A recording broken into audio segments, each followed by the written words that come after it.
Budget आने में अब कुछ ही वक्त बचा है। बजट से पहले आपको करनी होगी तैयारी। तैयारी किस चीज की?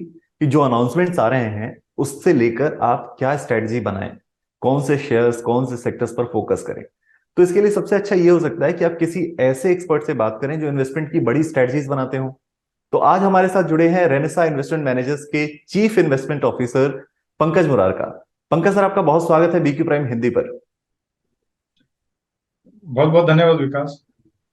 सर, एक चीज जो सबसे पहली मैं आपसे पूछना चाहता हूं कि मार्केट में अभी काफी अप्स एंड डाउन्स चल रहे हैं, और ऐसे वक्त में जब बजट आने वाला है तो आपको क्या लगता है ये जो मार्केट का अभी का जो सिनारियो है ये कंटिन्यू चलेगा बजट तक, या इसमें कुछ चेंजेस आप एक्सपेक्ट कर रहे हैं? जो मार्केट की जो इस वक्त के लेवल्स हैं उसमें चेंजेस आप एक्सपेक्ट कर रहे हैं, या जो ट्रेंड चल रहा है मार्केट का उसमें आप एक्सपेक्ट कर रहे हैं कोई चेंजेस?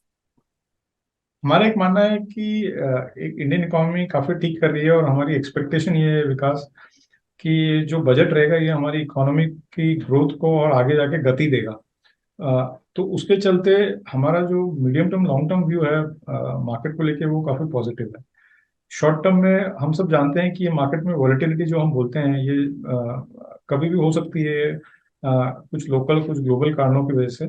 तो मेरा ये सुझाव रहेगा कि इन्वेस्टर्स को ये शॉर्ट टर्म वॉलेटिलिटी से ज़्यादा विचलित नहीं होना चाहिए, और बल्कि जहां मार्केट में अगर बहुत ज़्यादा गिरावट आ जाती है तो उसको एक अपॉर्चुनिटी समझना चाहिए, और उस समय अच्छी कंपनियों के शेयर्स में इन्वेस्ट करके उसको एक लॉन्ग टर्म इन्वेस्टमेंट की एक बहुत अच्छी अपॉर्चुनिटी समझना चाहिए। तो मुझे लगता है बजट तक ये बाजार थोड़ा वॉलेटाइल रहेगा, पर अगर हम 6 महीने साल भर के नजरिए से देखें, साल भर के नजरिए से, तो मुझे लगता है ये एक अच्छी अपॉर्चुनिटी है बाजार में इन्वेस्ट करने की। जी। सर, आपने बताया कि गिरावट पर अच्छी स्ट्रेटजी अपनाकर और अच्छे अगर हम शेयर चुनते हैं तो इन्वेस्ट कर सकते हैं। एक चीज आपसे पूछूंगा मैं ये कि सेक्टर्स कौन से हो, लेकिन उसके पहले क्योंकि सब अपनी एक्सपेक्टेशन बता रहे हैं, एफएम से बता रहे हैं कि मिडिल क्लास कह रहा है कि टैक्स में छूट मिलनी चाहिए, और कॉर्पोरेट इंडस्ट्री की अपनी अपनी अपीलें हैं। ऐसे में मार्केट पार्टिसिपेंट के तौर पर आपकी क्या उम्मीदें हैं कि मार्केट को इस वक्त इस बार के बजट में क्या मिल सकता है, क्या उम्मीदें हैं मार्केट की? देखिए, ये तो स्वाभाविक है। वर्ल्ड ओवर कॉर्पोरेट्स और इन्वेस्टर्स हमें हमेशा यही चाहते हैं कि टैक्स रेट कम कर दो, पर हमें ये समझना चाहिए कि अगर सबके लिए टैक्स रेट्स अगर फाइनेंस मिनिस्टर कम करेगा तो वो अपने रेवेन्यू कहाँ से लाएगा, और फिर अगर उसके पास रेवेन्यू नहीं होंगे तो वो इकोनॉमी में इन्वेस्ट कहाँ से करेंगे। मेरी एक्सपेक्टेशन ये है कि आज जिस माहौल में ये बजट पेश किया जा रहा है, पूरी दुनिया में एक रिसेशन का माहौल छाया हुआ है, और ऐसे में एक इंडियन इकोनॉमी एक स्टैंड आउट इकोनॉमी के रूप में उभर के आई है। इसके मद्देनजर रखते हुए फाइनेंस मिनिस्टर को इस अपॉर्चुनिटी का फायदा उठाना चाहिए, और एक मैं चाहता हूं या मैं एक्सपेक्ट करता हूं कि फाइनेंस मिनिस्टर एक काफी एम्बिशियस बजट प्रेजेंट करना चाहिए, जो कि एक हमारी जो ग्रोथ ऑलरेडी अब वर्ल्ड में फास्टेस्ट है उसको और ज्यादा गति दे, और उसको और ज्यादा मोमेंटम दे। और वैसा बजट होने के लिए बजट को जो इन्वेस्टमेंट्स और कैपिटल एक्सपेंडिचर है उन पे काफी जोर देना होगा, और जो गवर्नमेंट के पुराने प्रोग्राम्स चले आ रहे हैं, चाहे वो पीएलआई के हों, चाहे वो रोड इंफ्रास्ट्रक्चर हो, रेलवे इंफ्रास्ट्रक्चर हो, ये सब में और ज्यादा पैसा इन्वेस्ट और एलोकेट करने की जरूरत है, जिससे हमारी ग्रोथ जो है और तेजी गति से आगे बढ़ेगी। जी। एंड एक ग्रोथ ओरिएंटेड बैलेंस्ड बजट जो बोलते हैं, that is what I would expect from the government. Exactly. Sir, एक चीज जो चैटर अभी चल रही है मार्केट में वो है एलटीसीजी को लेकर, कि एलटीसीजी में कुछ बदलाव हो सकते हैं। वैसे तो लोग इसके सिंप्लीफिकेशन की बात कर रहे हैं, लेकिन आपको क्या लगता है कि क्या चेंजेस एलटीसीजी में इस बार हो सकता है बजट में? क्या ये सही होगा मार्केट के लिए?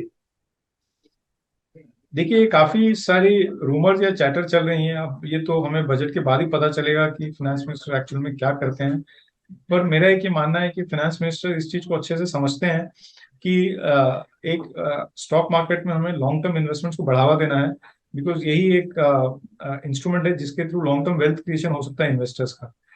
तो मेरा ऐसा मानना है कि वो कुछ भी सिग्निफिकेंट ऐसे एडवर्स नहीं करेंगे। हो सकता है थोड़े बहुत कुछ छोटे मोटे ट्विकिंग्स हो जाएं इधर उधर, पर मुझे नहीं लगता है कि कुछ बहुत ज्यादा एडवर्स फाइनेंस मिनिस्टर करेंगे, बिकॉज आई थिंक गवर्नमेंट इस चीज को मानती है कि लॉन्ग टर्म इन्वेस्टमेंट जो हो रहे हैं स्टॉक मार्केट में इन्वेस्टर्स को, उसको हमें बढ़ावा देना है, और उसके चलते पूरी दुनिया में भी यही दौर है कि जो लॉन्ग टर्म इन्वेस्टर्स होते हैं उनके लिए टैक्स रेट जो होती है बाकी इन्वेस्टर्स से कम रहती है, बिकॉज जब आप स्टॉक मार्केट में पैसा लगाते हैं तो आप अपने कैपिटल से रिस्क ले रहे हैं। तो उस रिस्क कैपिटल पे जब आदमी रिटर्न कमाता है तो उसको एक लोअर टैक्सेशन रेट का फायदा दिया जाता है, बिकॉज उससे इकोनॉमी की लॉन्ग टर्म ग्रोथ भी एक्सेलरेट हो रही है। तो जी। मैं बहुत ज्यादा चिंतित नहीं हूँ इस चीज को लेकर। जी। सर, एलटीसीजी को लेकर आप कह रहे हैं कि आप बहुत ज्यादा चिंतित नहीं है।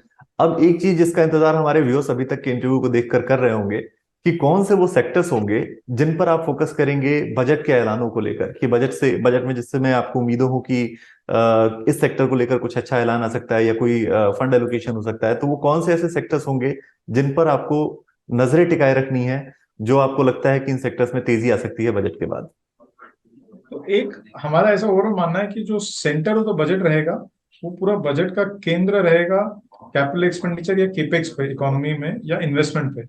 तो इससे जुड़े हुए जो भी सेक्टर्स हैं, चाहे वो इंजीनियरिंग कंपनीज हो, कैपिटल गुड्स कंपनीज हो, इंफ्रास्ट्रक्चर कंपनीज हो, चाहे वो रेलवे केपेक्स से जुड़ी हुई कंपनियां हो, इन सब कंपनियों को काफी फायदा मिलेगा। बिकॉज जैसे गवर्नमेंट अपना इन्वेस्टमेंट्स बढ़ाएंगी, वैसे इन कंपनीज के लिए बड़े बड़े ऑर्डर आएंगे गवर्नमेंट की तरफ से और पब्लिक सेक्टर कंपनीज की तरफ से भी और प्राइवेट सेक्टर की तरफ से भी।